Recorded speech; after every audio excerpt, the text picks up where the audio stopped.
banyak ya Ya, pejabat yang ya. ini gara-gara anak, terus akhirnya harta orang tua dikobok-kobok Se-netizen ya, Indonesia Indonesia. gitu kan. Ya, ya, Tapi ya.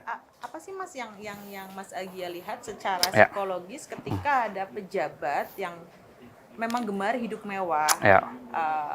Ya ada yang difleksingkan, ada yang memang diam-diam. Sebenarnya apa sih? Apa motivasinya? Ya.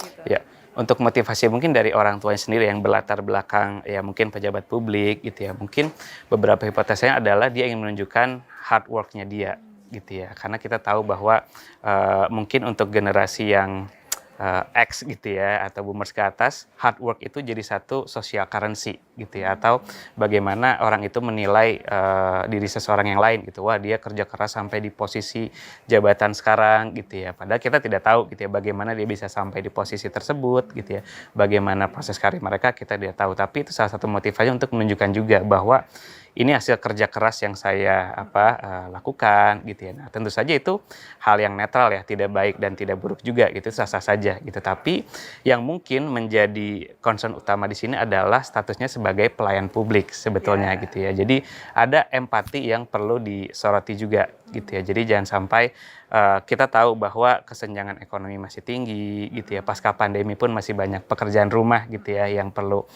disoroti terlebih dahulu. Jadi itu bukan sesuatu prioritas gitu ya, bukan sesuatu yang urgent atau prioritas untuk kita menunjukkan wealth kita gitu ya. Dan apalagi di era sosial media sekarang gitu ya, ini kan sangat terbuka ya informasi gitu ya, dan netizen kita pun juga bisa istilahnya dengan cepat gitu ya, dengan komplit bisa menelusuri gitu ya, bisa bahkan ada istilah doxing gitu ya. Doxing itu kayak kita membuka identitas seseorang gitu. Doxing itu tuh menjadi resiko ya, menjadi resiko ketika kita membuka diri kita di sosial media, apalagi menarik atensi dengan ekonomi kita gitu. Akan ada beberapa respon gitu ya yang tidak bisa kita kontrol.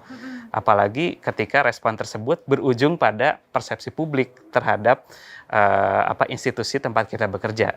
Nah, ini yang menjadi pertimbangan bahwa itu sah-sah saja, tapi bukan sesuatu yang urgent gitu ya. Lebih banyak hal buruknya lah kalau kita mengekspos tersebut. Itu ntar dulu Mas, tapi di tengah-tengah itu ada yang menarik.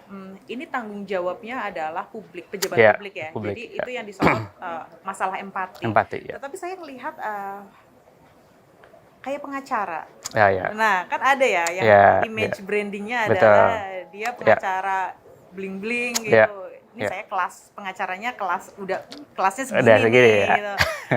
Itu beda ya berarti ya, Mas? Ya, jadi memang kembali lagi tujuan reflexing adalah social signaling ya. Kita memberikan sinyal kepada seseorang yang kita ingin persepsinya itu tuh sesuai dengan kita gitu. Kayak contoh untuk beberapa kalangan pengacara itu untuk menarik persepsi publik bahwa dia itu bisa menyelesaikan kasus-kasus yang besar gitu ya, kasus tinggi, sehingga ya tentu bayarannya juga besar kan. Jadi itu untuk menunjukkan kredibilitas dia gitu ya, bahwa image branding betul, itu untuk menarik atensi dan persepsi publik bahwa oke, kalau kelas-kelasnya kakap nih gitu ya, nah kayaknya saya langsung top of mind-nya gitu, refernya langsung ke beliau gitu. Karena dengan dia bisa menunjukkan gitu ya status ekonomi sosial dia tinggi, tentu publik akan merasa bahwa oh ya dia menangani kasus-kasus yang tinggi gitu kan. Jadi dia bisa untuk memisahkan lah istilah. Jadi mungkin message dia atau pesannya adalah saya bisa gitu ya menangani kasus-kasus yang tinggi gitu ya, atau besar seperti itu. Jadi ketika flexing itu sangat